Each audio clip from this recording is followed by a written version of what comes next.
তাৎক্ষণিক আমার হুমকিটা কি? যুদ্ধাবস্থা মানে কি বহিঃশত্রু না অন্তর্বর্তীকালীন মানে অভ্যন্তরীণ শত্রু? কোনটা?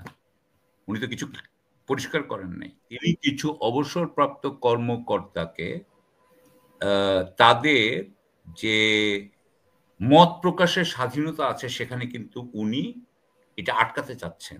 শুনেন, আওয়ামী লীগ কোনো সমস্যা না। সমস্যা হচ্ছে আমাদের আহতরা। এটা বুঝতে হবে।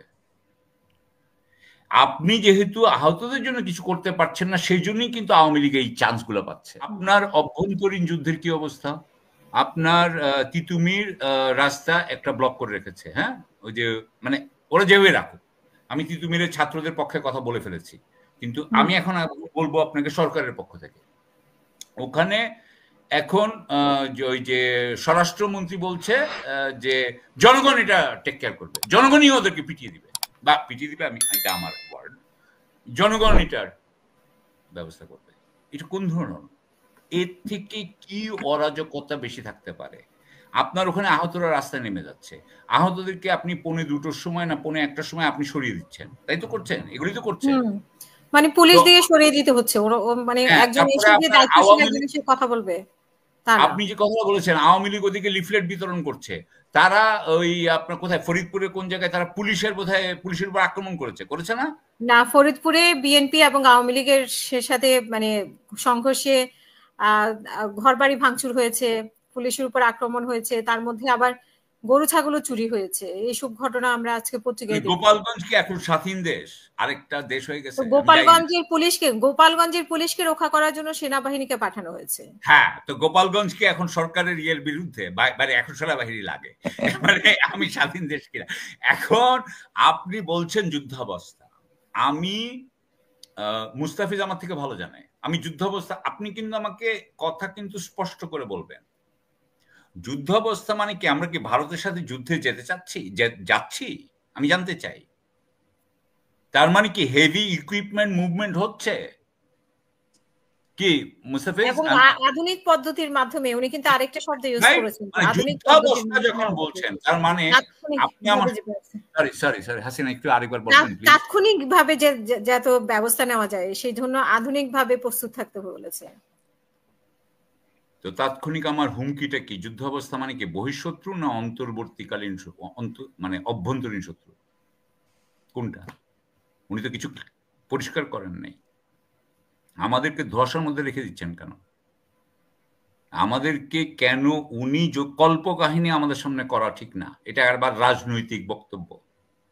হ্যাঁ, আপনি আপনার প্রবলেম সলভ করতে পারছেন না, আপনি অরাজকতায় আছেন, সম্পূর্ণভাবে অরাজকতায়। আমার এখন মনে পড়ে আমি যখন একটা কিশোর ছিলাম, 1975-এর আগে একটা অরাজকতা ছিল আওয়ামী লীগের। জিয়াউর রহমান এসে হি রেস্টোরড অর্ডার। আমি অর্ডারের বাংলা এখন খুঁজে পাচ্ছি না, মুস্তাফিজ যদি আমাকে হেল্প করো পরে। মানে আমি অর্ডার, রেস্টোর অর্ডার, এটা ও বুঝে, মুস্তাফিজ বুঝে, আপনিও বুঝেন। রেস্টোর তো অর্ডার তো করতে পারেন নাই, উনি পারেন নাই তো। এখন উনি যুদ্ধ অবস্থার কথা বলছেন। আই এম সরি, আমি মনে করি যে আপনি আমাকে আরেকটু স্পষ্ট করে বলতে হবে। আমি যতটুকু জানি ভারতের মাধ্যম কি বলে প্রচার মাধ্যমে সেনাবাহিনীকে নিয়ে অনেক কথা হচ্ছে। সেখানে জেনারেল ওয়াকার এবং জেনারেল ফয়জুর রহমানকে নিয়ে অনেক কথা হচ্ছে। হ্যাঁ, অনেক কথা হচ্ছে। জামায়াতের উপর দেশটা ছেড়ে দেন। সরি বস, আরেক কথা। আপনার লগে আমি এই তর্ক করুম, এই তর্ক আমি করতে রাজি আছি। আরেক কথা। আমি আমার সাথে আবার জামাতের এক জায়গায় মিল আছে, একটা জায়গায় খালি মিল আছে, আর কোনো জায়গায় মিল নেই, খালি একটা জায়গায় মিল আছে। আমি আল্লাহর সার্বভৌমত্বে বিশ্বাস করি, আমি মানুষের সার্বভৌমত্বে বিশ্বাস করি না, সেটা আরেক কথা। কিন্তু তাছাড়া আর কোনো কিছুতে আমার নাই। যাই হোক, আরেক কথা। আমি যেটা বলতে যাচ্ছিলাম সেটা হচ্ছে যে ভারতীয় প্রচার মাধ্যমে সেনাবাহিনীকে নিয়ে বিশাল ধরনের বক্তব্য রাখা হচ্ছে, আপনি জানেন সেটা, আমাদের দর্শক শ্রোতারাও জানেন। এখানে কু হবে, ওয়াকারকে সরিয়ে ফয়জুর রহমান বসবে, ওয়াকার হচ্ছে ভারতের। আমি একদম আমার দর্শকদেরকে আমি যেহেতু রেসপেক্ট করি, আমি সবকিছু বলবো যে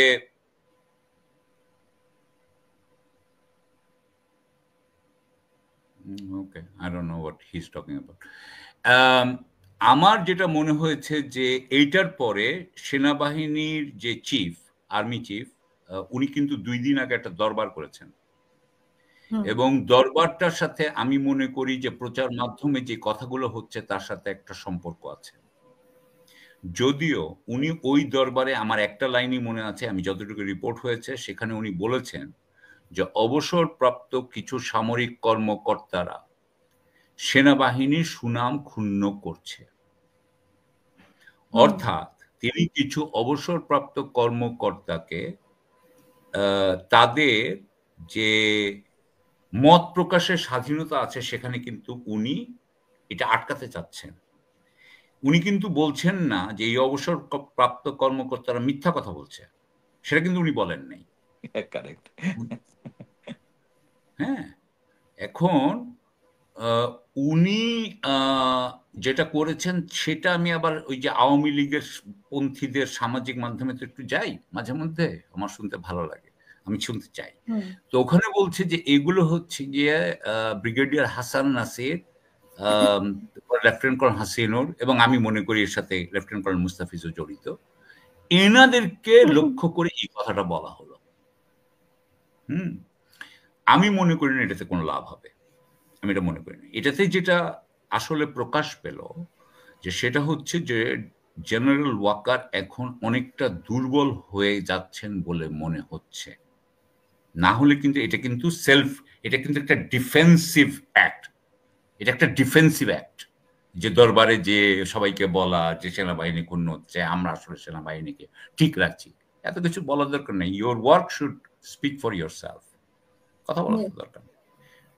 সো আমি এখানে একটু যুদ্ধ অবস্থা নিয়ে শেষ করি, যে সেটা হচ্ছে যে আমার মনে হয় আপনি যেটা বলতে চাই যে আমাদের সেনাবাহিনী ভিতরে যেই কিছুটা আলোড়ন হচ্ছে, দেশের অভ্যন্তরীণ যে অবস্থা, আমার মনে হয় সেটা নিয়েই যুদ্ধ অবস্থা হতে পারে ভারতের সাথে বা কোনো প্রতিবেশী রাষ্ট্রের সাথে আমাদের। শুনেন, আওয়ামী লীগ কোনো সমস্যা না, সমস্যা হচ্ছে আমাদের আহতরা, এটা বুঝতে হবে। আপনি যেহেতু আহতদের জন্য কিছু করতে পারছেন না, সেই জন্যই কিন্তু আওয়ামী লীগ এই চান্সগুলো পাচ্ছে। ঠিক আছে, তারা গোপালগঞ্জে থাকুক, গোপালগঞ্জ স্বাধীন দেশ, ওটা অন্য ব্যাপার।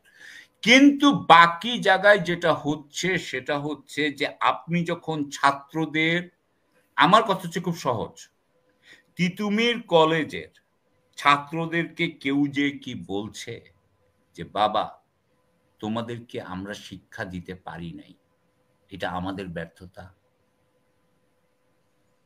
তোমরা যে তোমাদের কর্মসংস্থান যে তৈরি করতে পারি নাই, এটা আমাদের ব্যর্থতা, এটা কি কেউ বলছে? এই ধরনের আনকেয়ারিং গভর্নমেন্ট বাংলাদেশে আর চলতে পারে না। আই এম সরি, আমি অনেক সময় নিয়ে ফেলছি। থ্যাংক ইউ, আর কথা বলতে চাই না।